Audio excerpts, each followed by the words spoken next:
Okay, so we're back looking at the inverse tangent function. This is the second lesson of a series that deals with inverse trig functions. And so far we've gotten to the point where we know what the graph looks like. It's a curve that passes through the origin with horizontal asymptotes.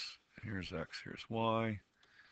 Horizontal asymptotes at y is equal to pi over 2 and y is equal to negative pi over 2. And the curve, again, is one branch that looks like that. For this function, y is the arc tangent of x, we should be able to identify a number of things. We should be able to identify, for example, the domain. These are the valid x values that we can put in. And by looking at the sketch, you can see that x can run from negative infinity to positive infinity, or if you want, the domain is simply all reals. And for the range are the resulting y values. And again, looking at the graph, we see the smallest y is down here at negative pi by 2, and the largest y is just shy of pi by 2. So the range now is the open interval from negative pi over 2 to pi over 2. Here it is in interval notation. You might also want to write y has to be larger than negative pi by 2 or smaller than pi by 2. Both of these are acceptable. The interval notation is what you should become more familiar with, since that we use that in advanced mathematics. Okay, so in addition to the graph and its domain and range, you should be comfortable with identifying a few points on the graph.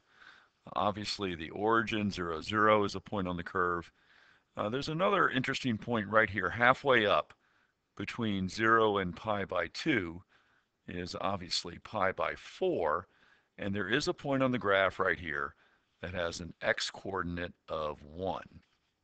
So the ordered pair here would be 1 and pi by 4. More on that in just a second. There's a symmetric point down here, and that would occur at negative 1 and negative pi by 4. Negative 1, negative pi by 4 is another point on the graph of the arctan. Okay, now, why this terminology arctangent? Why this terminology arctangent? Consider the statement, y is the arctan of 1. Or you might see it this way, y is the tan inverse of 1. Here's why the arctangent notation is preferred by many teachers and students. You could read this, y is the arc whose tangent is 1. Y is the arc whose tangent is 1. That's what this says. Now, if you think about that, and again, you can go back to your unit circle if you like. Here's our unit circle. Y is an arc whose tangent is 1. And that obviously occurs right here at pi by 4. Pi by 4, we know the ordered pair there, root 2 over 2 and root 2 over 2, results in a tangent of 1. The tangent of pi over 4 is 1. So pi over 4 is the arc whose tangent is 1. Pi over 4 is the arc whose tangent is 1. Or, as an equation, we can say arctan of 1 is pi over 4. The arctangent of 1 is pi over 4. And if we're thinking in terms of y equals, y is the arc tangent of x. If x is 1, then the resulting y value has to be pi over 4. So let's go back up to our graph. If x is 1, here's 1, then the y value is pi over 4. This point, 1 pi over 4, says that if x is 1, y is pi over 4. Right? And since we have, let me take this asymptote away here. Since we have y is the arc tangent of x, if x is 1, arc tangent of 1, then y necessarily has to be pi over 4. The arc whose tangent of 1 is pi over 4. Okay. So, a little bit on the arc tangent function, or the tan inverse function. Let me get a new page, and let's consider the two other inverse tan functions that you're responsible for. Y is the sine inverse of x, and y is the cosine inverse of x. And both of these we can do fairly quickly now that we have the basic set up for how to get an inverse function. First thing we can do is we can look at a sketch of the sine wave, and obviously the sine wave will pass a vertical line test, but will fail the horizontal line test pretty bad unless we restrict the domain.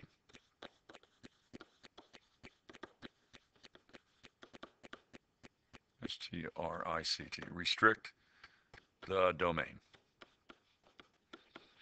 And the same thing would happen, of course, with the cosine wave. If you think of the cosine wave, we know it looks like this. And once again, both of these would fail the horizontal line test pretty bad.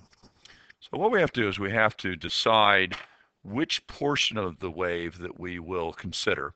For the sine wave, it's from the low spot here to the high spot there. It's just that one portion. That's the only portion of the sine wave we consider. And for the cosine wave, it's the portion from the high spot here down to the low spot there. And those are the only portions of the waves that we're going to look at to generate the inverse trig functions.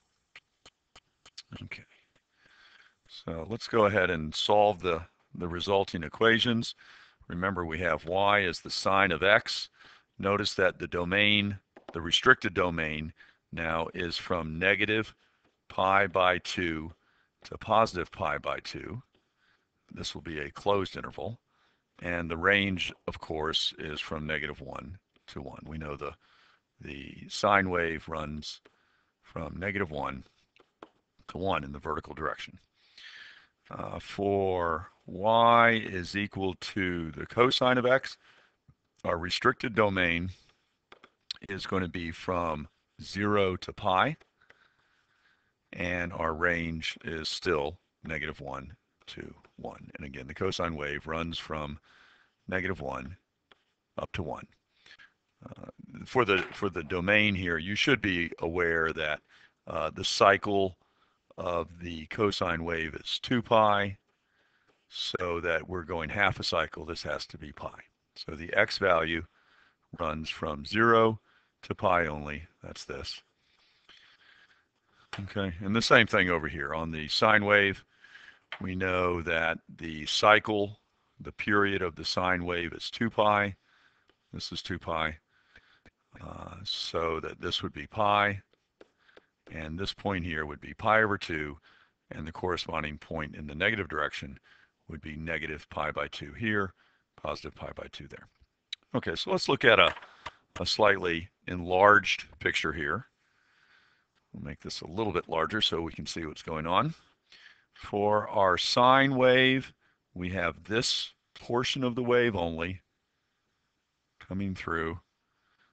This is the point pi over 2 and 1, right there. Pi by 2 comma 1. And this is the point, negative pi by 2 and negative 1 on this part of the wave, negative pi by 2, negative 1. Okay, and for the cosine, we have a similar picture. We're just looking at this portion of the wave here. And you should convince yourself that this is pi negative 1 and this is 0 and pi, a portion of the wave with the crossing here at pi by 2. And this one obviously crosses at the origin. Okay, so how do we get the inverse? And just like with the tangent function, the inverse tan function, the way we get inverse functions is we write down the equation, swap x and y, and then solve for y. Y is the sine of x. We swap x and y. X is the sine of y, or if you like, the sine of y is x, so y is the sine inverse of x. This would be the equation. Okay, and for the cosine we do similar, and we end up with y is the cosine inverse of x. And both of these equations, or both of these functions, can be found on your calculator. And if we go ahead and graph these, we can generate a graph on the calculator, or you can just do a little sketch. Y1 is sine inverse of x. We get a picture that looks like this. In the standard screen, it's pretty small. You may want to zoom in a bit. It looks like a little section like that. This point being 1 and pi over 2, and this point being negative 1 and negative pi by 2. Notice, by the way, if you compare these ordered pairs with the ordered pairs up here, we basically swap the x's and y's. This had pi over 2, 1 here and here, and down here we have 1 and pi over 2. We swap x's and y's. And for y is the cosine inverse of x. Maybe we can call this y2. Say we wanted to look at both of these on the graphing calculator. We would have a curve that starts here, and that's going to be 1 and 0, and goes up, crosses, and comes to there, and that's going to be negative 1 and pi. The crossing point here is at pi by 2. And again, the ordered pairs for these 2 points are the same ordered pairs that we had up here, except we reverse the x's and y's. So instead of pi and negative 1, we have negative 1 and pi right there. Okay. And instead of 0 and pi, we have, instead of 0 and pi, boy, that's a mistake. Someone should have caught me there. Of course, that's not 0 and pi. This is the top of the wave. This is at 0 and 1. So instead of 0 and 1, we have the inverse point, which is 1 and 0. Okay? So yes, you should be able to reproduce these graphs. This is the arc cosine, y equals cosine inverse. This is the arc sine. Both of these, by the way, if you were to continue to go in the same direction, you'd end up with a wave. This is a wave that would look like this.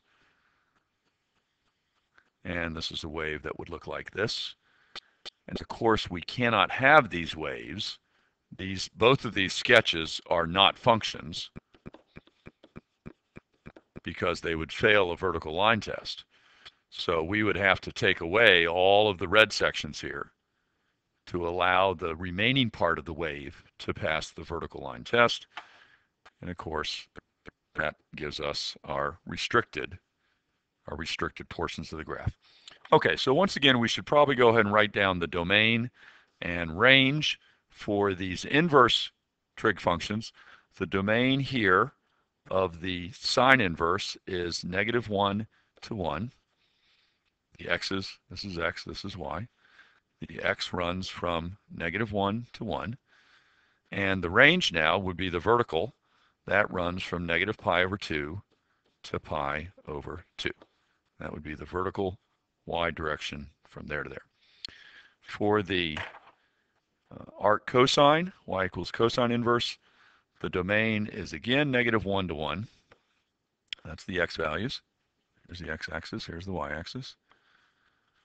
And the range now is from 0 to pi. That's the y values. This is up here at pi. Okay?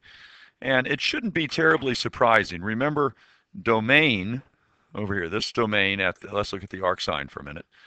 The domain is the x values, and the range is the y's. Remember where we got these from. We got these from up here, the domain and the range. But remember, we swapped x's and y's. So this domain right here, this domain of -pi/2 to pi/2 turns into the resulting range down here. We swap x's and y's. And same thing, the range, which was the y coordinates, turns into the domain down here.